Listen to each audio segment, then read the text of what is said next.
Good day, grade 10 students. Welcome to our Math 10 class.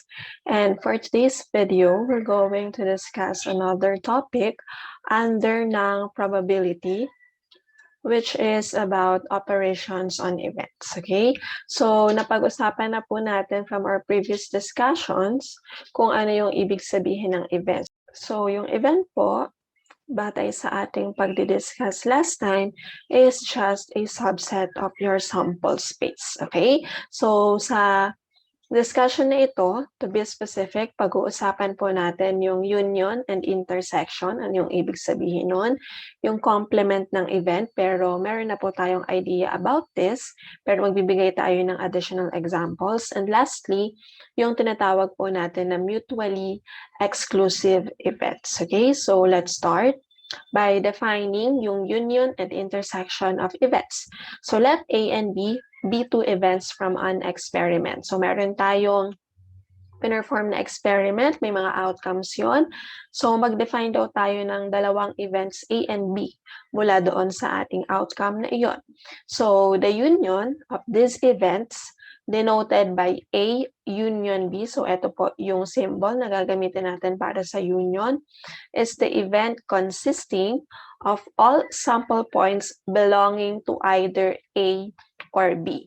Okay, so ang ibig sabihin daw po ng union nung dalawang events A and B natin is you just have to get all the sample points na nandoon sa either A or B.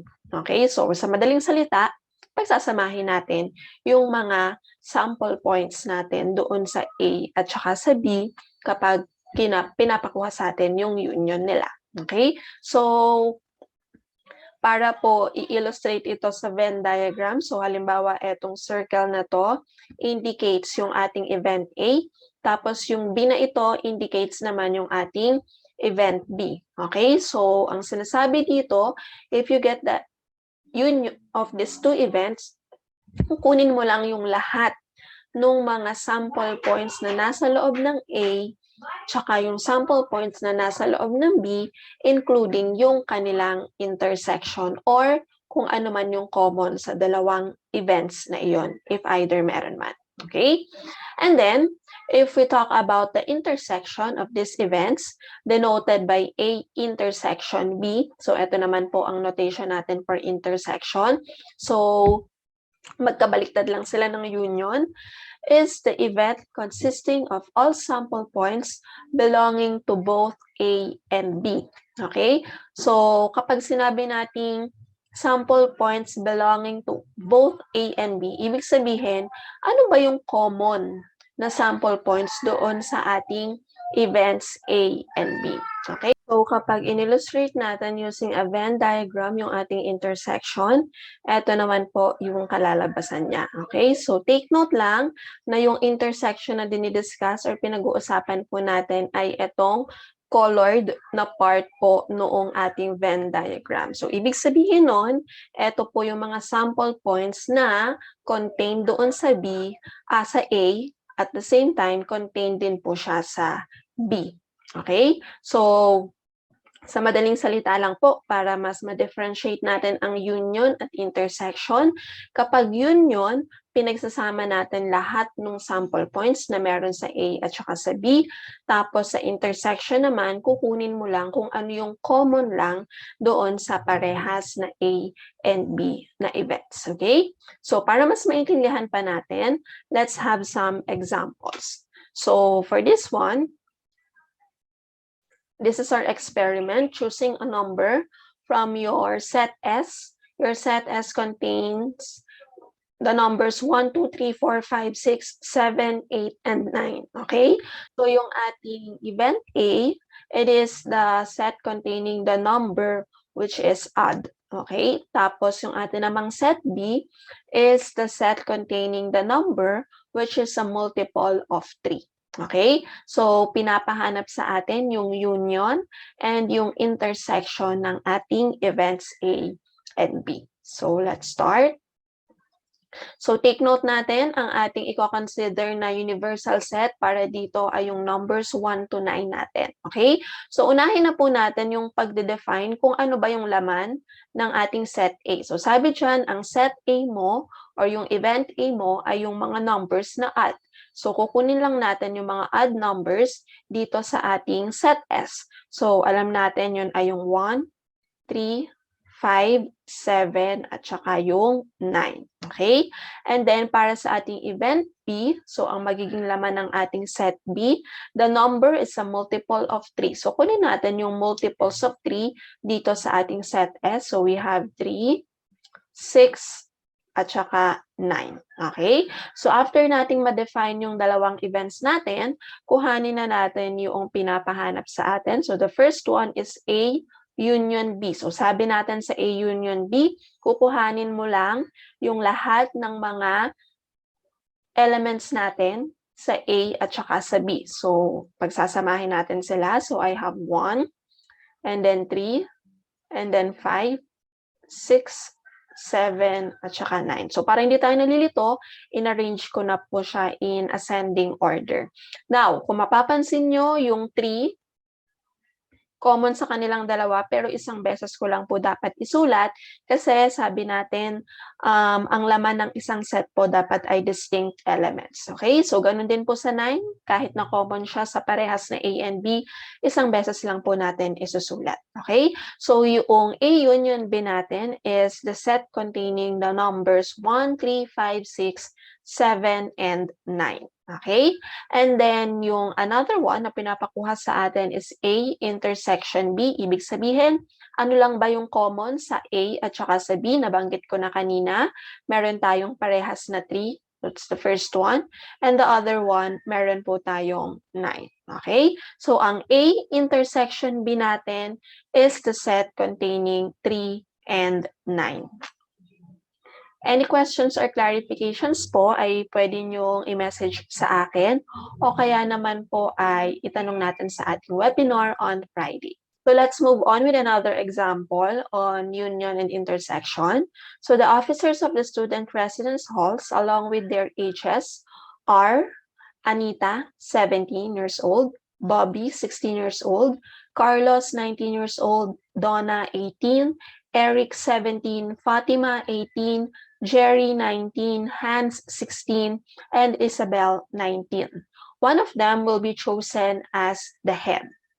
So you're asked to find the union and the intersection of your A and your event B. Okay? So provided na ang ating set A or the event A ay yun yung set containing the person who is at least 18 years old. Tapos po yung set B or event B natin is the set containing the name of that person starts with a vowel or A, E, I, O, U. Okay? So ang first step po natin na ginagawa dito is alamin natin yung mga laman ng ating set A. So ang set A daw po natin is the person is at least 18 years old. So kapag sinabing at least, dapat po ang age niya ay 18 pataas. So meron po tayong si Carlos. So first letter of the word of the name na lang yung ilalagay ko. And then we also have Donna kasi 18 siya. And then we have Fatima kasi 18. And then si Jerry, 19 years old. And si Isabel na also 19 years old. Okay? So ito po yung ating set A or event A. Tapos yung ating event B naman po, the name of that person starts with a vowel. So yung vowels natin ay A, E, I, O, U. So we have Anita. And then we have Eric. And then lastly, we have Isabel. Okay? So since na-define na natin yung ating dalawang events, kunin na po natin yung pinapahanap which is A union B. So again, ang union, pagsasamahin lang natin yung sample points or elements ng A at saka ng B. So we have A, C, D, E, F, G, at saka I. Okay? So dapat po distinct yung laman ng elements, wala dapat na uulat na pangalan or letters. And then lastly, para sa ating A intersection B, ibig sabihin nito, ano yung common sa dalawa or makikita natin dun sa dalawang events natin. So obviously, ang common lang sa kanila ay I or si Isabel. Okay, so eto po yung answer natin para dito sa problem na ito. Okay, now let's move on with the complement of an event. So katulad ng sinabi ko kanina, na-define na po natin ito dun sa ating unang mga pag-uusap tungkol sa events. So, define uli natin sila. So, let A be an event. The complement of A, denoted by AC, or A complement, is the event consisting of all sample points which are not in A. Okay? So, ibig sabihin nun, meron tayong kino-consider na universal set dito. Tapos, mula dun sa universal set natin, meron tayong i-define na event A. And then, when you're asked to get the complement of that event A, ang kailangan mo lang kuhanin ay lahat ng sample points na wala po doon sa ating event A. Okay? So, bigay tayo ng ating Venn diagram for the illustration. So, kung makikita nyo, itong rectangle na to, ito yung nagpapakita ng ating universal set. So, yun yung ibig sabihin ng U. Tapos, itong circle na ito indicates yung event A natin. So, kapag pinakuha yung A prime or A complement, so parehas po silang ginagamit na notation for complement of A. So, ang kailangan mo lang kuhanin ay yung lahat ng sample points or elements na nasa universal set pero wala po doon sa ating event A. So, ibig sabihin yung yellow part, yun po yung ating A complement. So, let's have some examples. So, you're given S. So, yung S natin or yung U, kadalasan, yun po yung nagsasignify ng ating universal set. Okay, so your S here is the set containing numbers 1 to 9. And then yung event A natin, katulad dun sa ating definition, dapat may event A. Ito naman po ay yung lahat ng ating odd numbers mula dun sa ating universal set. So tinatanong, ano daw yung complement ng ating event A? Okay, so alam naman natin ang event A. So, ang ating event A ay mga odd numbers. So, ilalagay ko na lang din dito para hindi tayo malito. 7 and 9. Okay? So, kapag pinakuha sa atin yung A complement or A prime, so pwede nyo gamitin yung A prime, A complement, parehas lang yon. So, dapat daw ay kukunin natin yung mga elements na nandito sa S, pero dapat wala na po doon sa ating event A. So, ibig sabihin nun, kung odd numbers ang nasa event A, ang nasa complement niya po ay yung even numbers. So, we have 2, 4, 6, at saka 8. Okay? Let's have another example. So, this time, it has something to do with intervals. So, meron po ako ditong S is the interval 3. So, closed po siya sa 3. Tapos, open naman siya sa 7. And then, that will be our universal set. Tapos, ang ating event A is 3, 5, close sa 3. And then, B is a closed interval 3, 5. C is the open interval 4, 6. Yung D natin is the open interval 3, 6. So, pinapahanap sa atin yung complement ng kada isang set or event natin. Okay? So, para lang po mas magkaroon tayo ng idea kung ano yung ibig kong sabihin dito, we're talking about intervals dito. So, meron akong number line. Okay? So, sabi dyan, meron tayong 3, 4, 5, 6, 7. Okay? So, number line naman ito, nag-extend infinitely. Pero ang kailangan lang nating i-consider ay yung interval na 3 hanggang 7. Okay? So, ibig sabihin nun, hindi kasama yung 7. Kasama yung 3, pero hindi kasama yung 7 kasi open siya sa 7. That's your universal set. So, kapag sinabi sa ating event A, ang event A daw natin ay yung 3, 5. So, ibig sabihin nun, ang i-consider ko,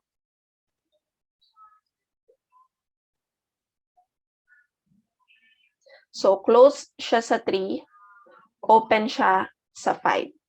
Okay? Pero tandaan nyo, ang kino-consider natin na interval ay hanggang dito.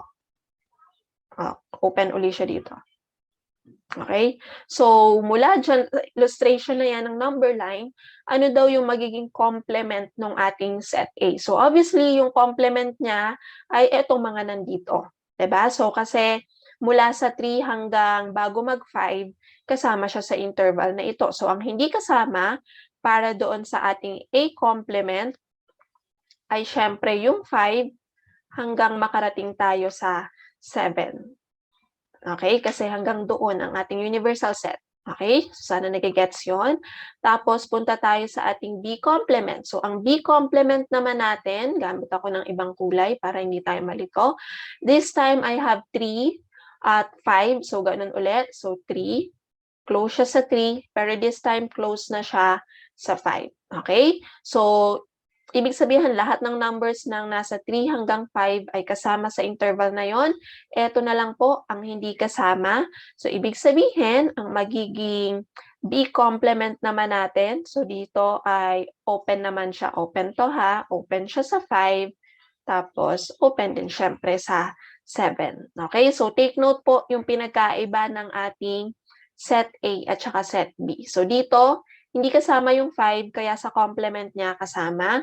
Dito, kasama yung 5, kaya sa complement niya po ay hindi kasama. Okay? And then, let's move on. Para sa ating C complement naman, so ang ating event C is sa open interval 4, 6. So, gamit uli ako ng another color. So, this time, I have open interval 4 hanggang 6. Okay, so kung yan po yung kino-consider natin, obviously, etong mga numbers na nandito, siya yung nasa complement natin, at saka yung numbers na nandito, yun po yung makikita natin sa complement. So, paano natin nasusulat yon?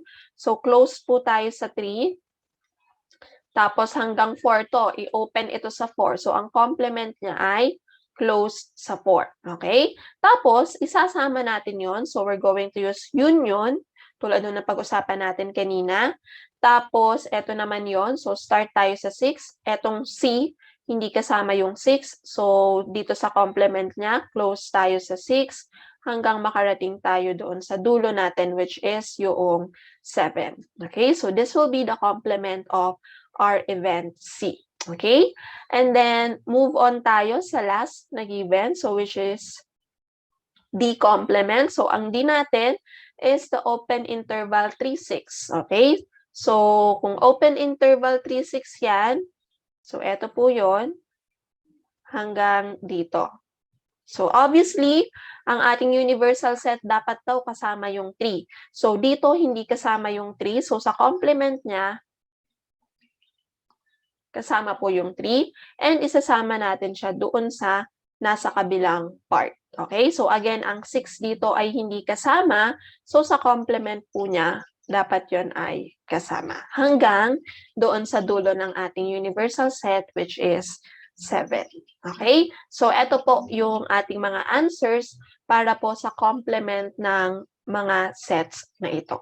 So ngayon, ibibigay ko lang po yung ilan sa mga properties ng ating union, intersection, at complement. So ibig kong sabihin, pwede nyo magamit itong mga properties na to para po madali nyong makuha yung tinatanong doon sa ating problem. So kahit hindi nyo nailista yung mga events natin, using these properties, you can get what is asked on the problem. So start tayo.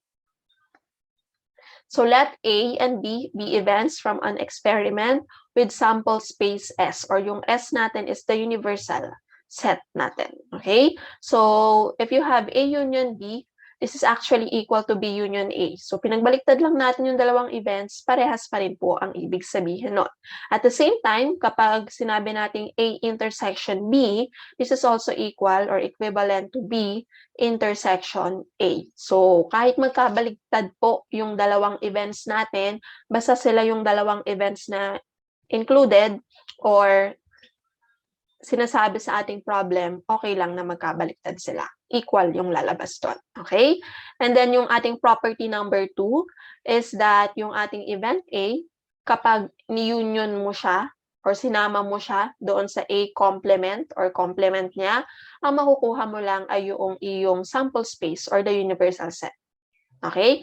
Kasi by definition, yung A mo is an event. Ang A complement niya ay yung event na or yung sample points na wala doon sa A. So pag pinagsama mo sila using union, 'di ba? Ang makukuha natin is the universal set. Okay? On the other hand, kapag kinuha mo ang intersection ng event A at saka ng kanyang complement, so that's a null set. Wala po silang intersection or wala silang pinagkaparehas.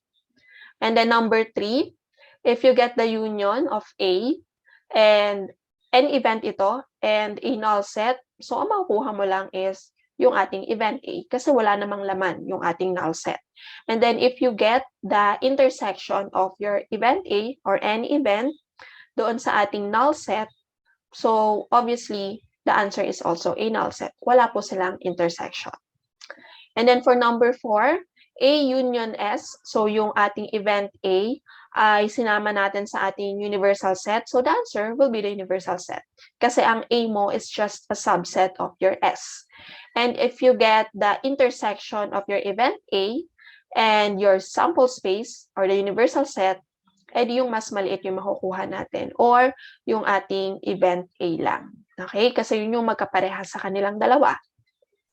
And then for number 5, if A is a subset of B, so subset po ang ibig sabihin nito, then A union B is equal to B. So ibig sabihin kasi ng subset, mas malaki po yung ating set B. Okay, so kapag atin yang in-illustrate, so halimbawa ito yung ating set B, subset niya yung A, so nasa loob lang noong B natin yung A. So lahat ng elements ng nasa A ay nasa B lang din po. Okay po? Kaya po, if you get the union of A and B, the answer is yung ating B or the larger set. Okay? And then, if you get the intersection of A and B, edi kukunin natin yung ating smaller set, which is yung ating set A. Okay? So, yan lang po yung ilan sa mga properties na pwede nating magamit para po sa pagkuha ng union, intersection, and complement. So let's move on with the last one. So this time we have what we call the mutually exclusive event. So ito po hindi siya operation, kaya siya naka-asterisk doon sa ating first slide. Okay? So ano yung ibig sabihin ng mutually exclusive events? So two events A and B from the same experiment. So dapat yung ating events A and B ay nasa parehas na experiment are said to be mutually exclusive if A intersection B is equal to null set. Okay? Or sa madaling salita, they are disjoint or wala po silang common na elements or common na sample points. Okay? So, kapag in-illustrate natin siya using a Venn diagram, ito yung universal set natin or sample space natin, makikita mo yung A at saka yung B natin are disjoint. Okay? Wala po silang point of intersection, so wala pong common na elements doon sa ating dalawang events na ito. So, they are mutually exclusive. Okay? So, ito ang ilan sa ating mga examples. You're asked to find or determine if events A and B are mutually exclusive or not. So, yung answer natin is yes or no, yes or not. Okay, mutually exclusive or not. Okay, so the first one, you have your event A, so prime number. Your event B ay mga even numbers. Ang atin pong S or the sample space or the universal set is yung ating natural numbers. Okay, so ang natural numbers lang po ay yung ating mga numbers na 1, 2, 3, 4, 5, 6, and so on and so forth. Okay, so yun po ang ating set of natural numbers. So kapag sinabi nating prime numbers, ito po yung mga numbers na ang factors lang ay yung 1 at saka yung sarili niya. Okay? So, para hindi tayo malito, maglagay lang tayo ng ilang mga numbers dito. So, prime number, so 1 is not a prime number. So, special number po ang 1. Okay, so start tayo sa 2, 3, 5, 7, 11, 13, and so on. Okay, so yan lang yung ilan. Tapos yung B natin ay mga even numbers. So we have 2, 4, 6, 8, and so on. Okay, so tinatanong, mutually exclusive. Para masabi mong mutually exclusive, dapat walang common na elements. So obviously, meron akong 2 dito sa B at saka sa A. So yung answer natin sa number 1 is not mutually exclusive. Kasi meron po silang parehas na element. Okay? So, proceed tayo sa number 2. So, number 2 naman, ang event A natin ay multiples of 2. Ang ating event B ay multiples of 3. Pero ang ating S po or sample space natin ay numbers from 1 to 5 lang. So, dito lang tayo pipili. Okay? So, define natin yung A. Multiples of 2 daw. So, we have 2 and 4. Kasi galing lang siya dito. Tapos, yung ating B naman, multiples of 3. So, I just have 3. Okay? So, again, mutually exclusive ba yung ating A at saka yung B? Kung ito ang ating sample space, so obviously, they are mutually exclusive kasi wala naman pong parehas na elements sa kanila. And then the last one, meron tayong same lang. Ang ating event A ay multiples of 2. Ang event B natin ay multiples of 3. Pero ang i-consider natin na sample space or universal set natin ay numbers from 1 to 15. So, in-extend lang natin yung number 2. So, para po sa ating event A, ang laman na niyan syempre ay 2, 4, 6, 8, 10, 12 hanggang 14. Okay? Kasi dito siya galing. Tapos yung event B naman natin, multiples of 3. So I have 3, 6, 9, 12, and 15. Okay? So again, mutually exclusive ba yung dalawa? Kung makikita nyo, meron akong 6 dito. May 6 din po dito. And then may 12 ako dito. Meron din po tayong 12 dito. So obviously, yung ating problem number 3 or yung ating dalawang events sa number 3 are not mutually exclusive. So I hope po naintindihan natin yung ibig sabihin ng mga operations natin at saka yung ibig sabihin ng mutually exclusive events. Kung wala na po kayong question or naintindihan nyo na talaga sila, pwede nyo na pong start gawin yung ating homework number 1. So, please do page 225 of your textbook. So, letters A, numbers 8 and 9. Letter B, number 5. And yung letter C, numbers 1C and 2C. Okay? So, just write your final answers. Hindi nyo na po kailangang isulat yung given at saka yung inyong solution if you have any solutions, okay? So, ang deadline po nito is on Friday, April 29 ng 11:59 p.m. Pero kung meron pa po kayong hindi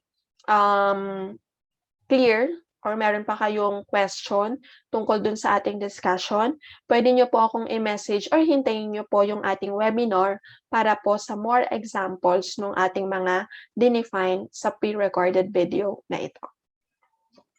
And since next week is our 4th semi-quarterly exam, ito po ang ating pointers. So, ang coverage po ng ating exam ay magsisimula sa counting techniques. So, lahat ng napag-usapan natin, yung kasama sa quiz. So, yung MCP or multiplication counting principle, addition, yung permutation, at yung combination. And then, yung pinag-usapan po natin ngayon na operations on events, kasama po ang mutually exclusive events. That's all for today's video. Thank you so much for watching and see you po sa ating webinar on Friday. Bye-bye!